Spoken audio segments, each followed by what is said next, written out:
अस्सलाम वालेकुम। उम्मीद है कि आप सब खैरियत और आफियत से होंगे। आज की इस वीडियो में आप लोगों के साथ नमाज की फजीलत के हवाले से 2-3 अहादीस बहुत ही खूबसूरत आप लोगों के साथ शेयर करूंगा। जुमे का दिन है, आज हम नमाज के ऊपर बात करेंगे और नमाज एक बहुत इम्पोर्टेंट इस्लाम का दीन का रुकन है। हम सबको इस पर फोकस करना चाहिए क्योंकि हम सब जानते हैं कि कल क़यामत के दिन जब हम अल्लाह के हजूर खड़े होंगे तो हमसे सबसे पहला जो सवाल किया जाएगा वो नमाज है।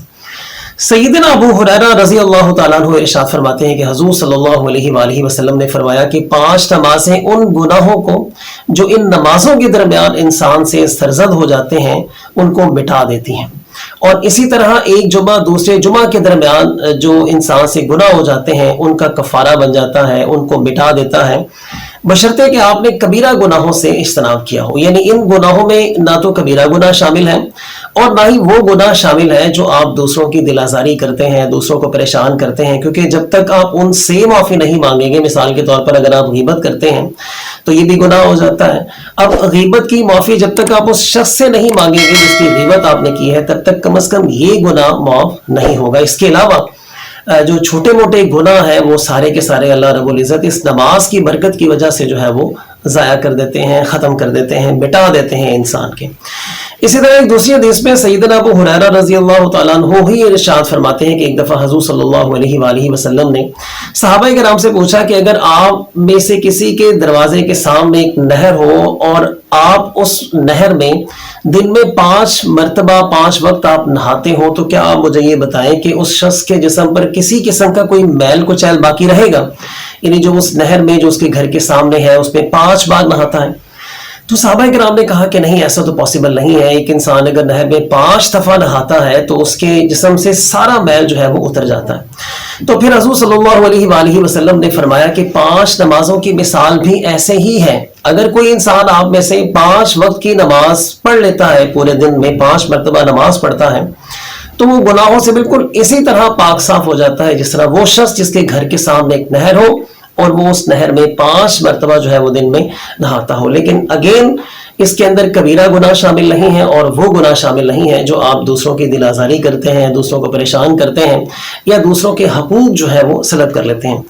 इसी तरह सैयदना अनस रज़ी अल्लाह तआला अन्हु एक हदीस बयान करते हैं। आप फरमाते हैं कि एक दफ़ा हम हुज़ूर सल्लल्लाहु अलैहि वसल्लम के पास सहाबा किराम बैठे थे, तो एक शख्स आता है और वो हुज़ूर सल्लल्लाहु अलैहि वसल्लम से कहता है कि या रसूलुल्लाह सल्लल्लाहु अलैहि वसल्लम, मुझसे गुनाह सरजद हो गया है, लिहाजा मैं खुद को आपके हजूर पेश करता हूँ, आप मेरे ऊपर हद नाफिज करें और मुझे इस गुनाह से इस दुनिया के अंदर आप पाक कर दें।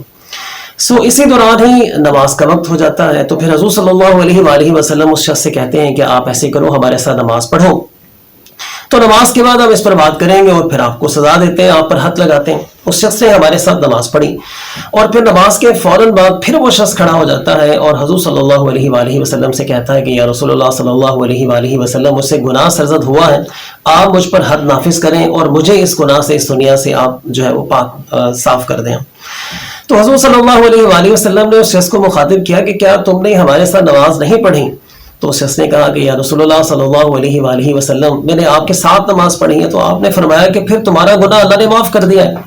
यानी इसका मतलब ये हुआ कि आप जब नमाज अदा करते हैं तो आपके सारे गुनाह माफ हो जाते हैं, बशर्ते कि आपने कबीरा गुनाहों से अपने आप को बचाया हो। दोस्तों, नमाज एक इतनी इंपॉर्टेंट चीज है कि इसी की बेस पर हम सब की बख्शिश होनी है और हम सबको इस चीज का इल्म भी है। और हुज़ूर सल्लल्लाहु अलैहि वसल्लम की बेशुमार अहादीस भी हैं कि मोमिन और जो काफिर है उसके दरमियान जो फर्क है वो नमाज ही की वजह से। और बहुत अहादीस में आपने ये भी सुना कि हुज़ूर सल्लल्लाहु अलैहि वसल्लम फरमाया करते थे कि नमाज मेरी आंखों की ठंडक है। दोस्तों, हम सबको ये कोशिश करनी चाहिए कि हम सब नमाज पर फोकस करें और इसके लिए हमें कोशिश ये करनी चाहिए कि जो हमारी औलाद है उसको हम बचपन से ही नमाज का आदी बनाएं, उनके सामने नमाज पढ़ें, उनको नमाज की इंपॉर्टेंस के मुतालिक बताएं। और फिर बहुत सारे हदीस में ये भी है कि अगर आपका बच्चा 7 साल का हो जाता है तो फिर आप उसको नमाज का हुक्म दें। 10 साल का हो जाता है تو پھر آپ اس کو نماز کا حکم دیں، اور اگر وہ نماز نہیں پڑھتا تو پھر آپ اس کے ساتھ سختی بھی کر سکتے ہیں۔ سو دوستو، جب ہم بچپن سے اپنے بچوں کے سامنے خود نماز پڑھنے والے انسان بنیں گے، ان کو نماز پڑھنے کی تلقین کریں گے، اللہ سے صحیح معنوں میں ان کے سامنے ڈریں گے، تو ہمارے بچوں کے دلوں کے اندر بھی اللہ کا خوف بھی ہوگا، اللہ سے محبت بھی ہوگی، اور پھر وہ اللہ کی محبت میں انشاءاللہ العزیز جو ہے وہ نماز ادا کریں گے۔ دعا کرتے ہیں کہ اللہ تعالیٰ ہمیں نماز پڑھنے والا انسان بنائے، اور ہماری جو نمازیں ہیں جب ہم پڑھتے ہیں تو اللہ اسے قبول کرے اور ہم سب کے لیے نجات کا باعث بنائے۔ آپ سب اپنا اور اپنے آس پاس کے لوگوں کا خیال رکھیے گا۔ اللہ حافظ۔